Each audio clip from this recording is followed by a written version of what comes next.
Have you ever felt completely at the mercy of your own emotions? Overwhelmed by rage that explodes, paralyzed by fear that stops you from acting, or drowned in a sadness that seems endless? Sometimes it feels like our feelings are uncontrollable forces that drag us along, taking away our peace, our clarity, and ultimately our freedom. But what if I told you there's a secret freedom of the mind?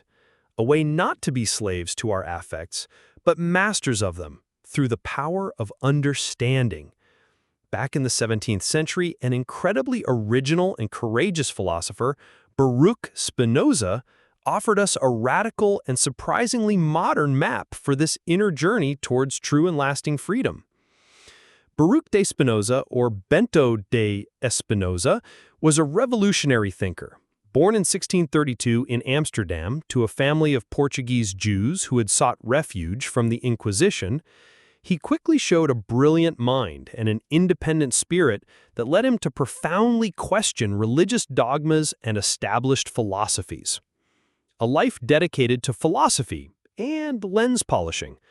His ideas, especially about the nature of God, the soul, and Scripture, were so radical for his time that he was mercilessly excommunicated by the Jewish community at 23 years old. This made him an outcast, but also freed him to pursue his philosophical path with even greater dedication. He lived a modest life, earning a living as an optical lens grinder, a profession that, ironically, demanded precision and clarity, qualities he also sought in his philosophy. The Ethics, his masterpiece and a guide to Beatitude, his most important work, Ethics Demonstrated in Geometrical Order, published after his premature death at 44, is a monumental philosophical system written with mathematical rigor, aiming for nothing less than to show us the path to be a Deus sive Natura, God or nature, the central and shocking idea. At the heart of Spinoza's thought is the idea that God and nature are one and the same thing. God is not a personal creator, external to the world, who judges and punishes us. God is the universe, the unique, infinite, and eternal substance with all its immanent and immutable laws. Everything that exists, including ourselves, are modes or manifestations of this single divine substance that is nature.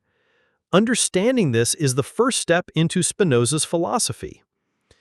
The universe of necessity. Are we truly free? For Spinoza, the universe, or God or nature, operates according to necessary and eternal laws. Nothing happens by chance.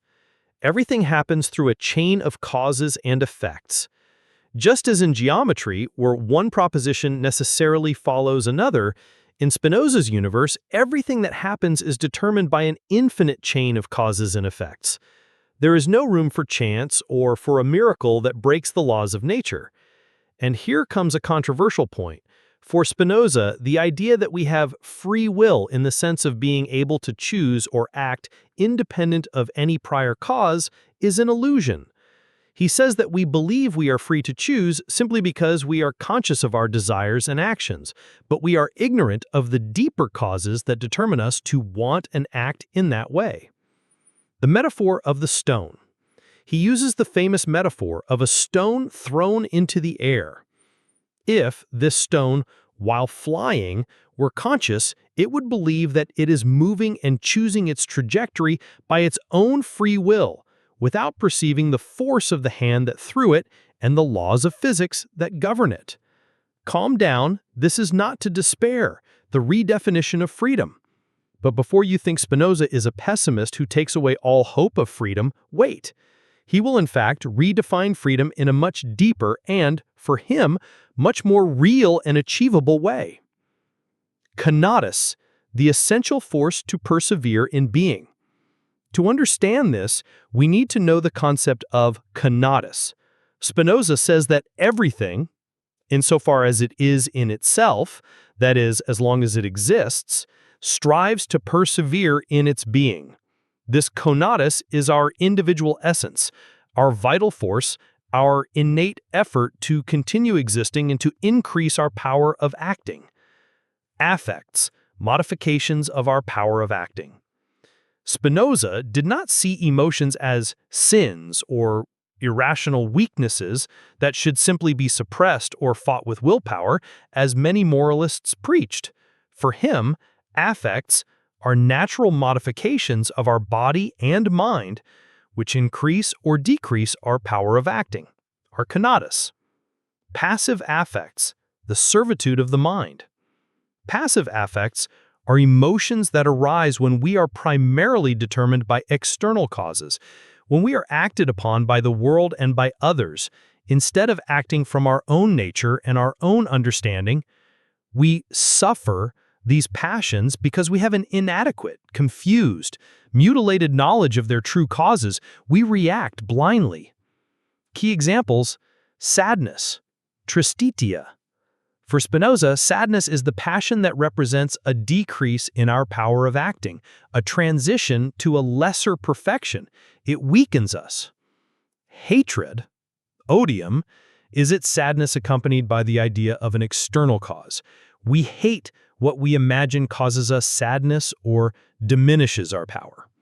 Fear, metis, is an inconstant sadness, arising from the idea of a future or past thing about whose outcome we have some doubt. Fear paralyzes us and prevents us from acting clearly. The servitude of the mind, when we are dominated by these passions, and many others derived from them, such as envy, revenge, guilt, excessive hope, and fear. Our mind is in servitude. We are like a boat adrift, tossed back and forth by external storms, without real control over our inner destiny. Active affects, the path to true freedom. Active affects are emotions that arise from our own nature, from our intrinsic power of acting when we have an adequate knowledge of things and of ourselves. They always increase our power of acting and bring us a form of joy that is stable and authentic. Active joy. It is the affect that represents an increase in our power of acting, a transition to a greater perfection. When it is an active affect, it comes from our own ability to understand and to act according to our nature. Intellectual love of God or nature. The highest form of active affect, the goal of Spinoza's philosophy.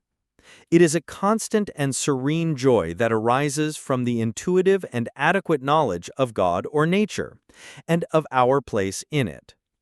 It is not a passionate and jealous love, but a serene love based on understanding. The path to liberation. Understanding as freedom. So, how can we move from the servitude of passions to the freedom of active affects? Spinoza's revolutionary answer is through adequate knowledge, through the rational and intuitive understanding of ourselves and the world. The three kinds of knowledge, the ladder to liberation.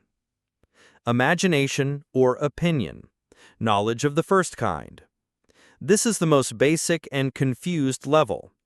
Our direct, but often misleading, sensory perceptions, hearsay, prejudices, inadequate and mutilated ideas we form about things and ourselves. It is the main source of our passions and our servitude, because here we see the effects, but we don't understand the true causes. Reason, knowledge of the second kind. Here we begin to use our reason to form adequate ideas. We understand things through common notions, logical and mathematical principles that are true for everyone, and the necessary relations of cause and effect, the laws of nature. This type of knowledge already helps us to moderate passions as we begin to better understand their origins and nature. Intuitive science, knowledge of the third kind. This is the highest and most liberating form of knowledge for Spinoza. It is a direct, intuitive, and immediate knowledge of the essence of things as necessary modifications of God or nature, and of our place in it. It is not a passionate and jealous love, but a serene love based on understanding. The transformation of passions into actions. Knowledge liberates. Spinoza's great insight is that when we adequately understand a passion, that is, when we understand its true cause, its nature, and its connection to the whole, it ceases to be a passion, something we suffer passively because we are determined by external causes we don't understand, and can be transformed into an active affect, or at least we gain power over it. The clear and distinct knowledge of an affect separates it from the confusion of the external cause and connects it with our own power of thinking. To know an emotion is the first step to transcending it. True freedom, understood necessity, and beatitude. Freedom as understood necessity, the true Spinozistic freedom. And here we redefine freedom. True freedom for Spinoza is not the illusion of being able to do whatever we want without being determined by absolutely anything. This, for him, is impossible and childish.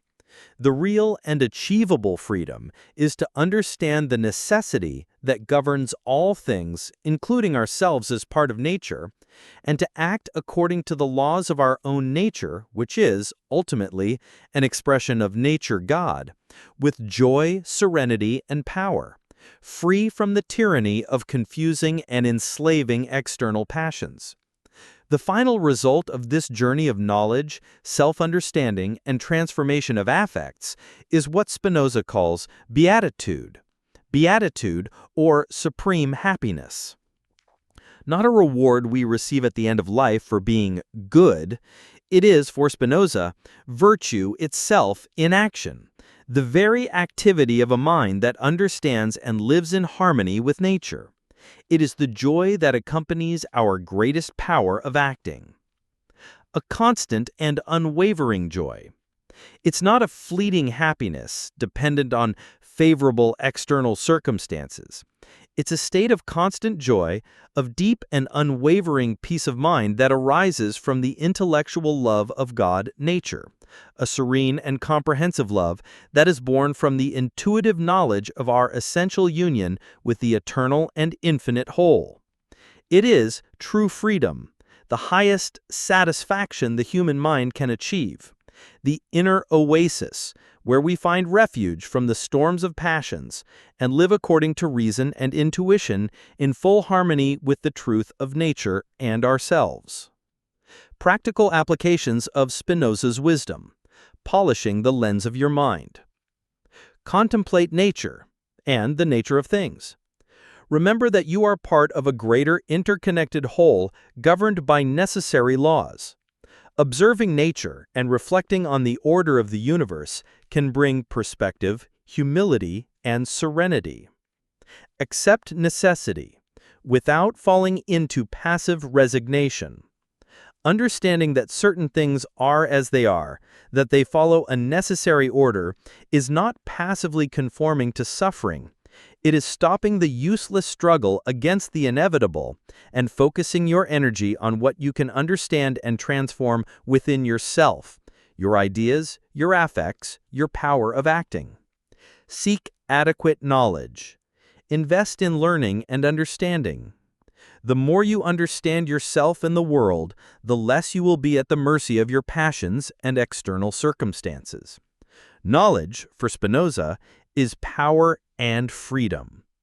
The secret freedom of the mind he reveals to us is this extraordinary capacity to, through deep knowledge of ourselves and the universe, transform our enslaving passions into active affects that increase our power and thus achieve a serene, stable, and lasting joy, the beatitude of one who lives in harmony with the truth of nature, which is the very expression of God. It is an invitation to be the geometers of our own soul. Have you ever experienced a moment where by better understanding an emotion or a situation you felt freer and less at its mercy? What is your greatest difficulty in not being a slave to your feelings in daily life? Share your experiences, your struggles, and your discoveries in the comments. Let's learn together to polish the lens of our mind. If this journey through Baruch Spinoza's liberating and surprising philosophy inspired you to seek more understanding and inner peace, leave your like. Share this video with all the people you think can benefit from this profound wisdom, and subscribe to the channel for more philosophical dives that transform. A big hug, and until next time, may your mind be increasingly powerful and free.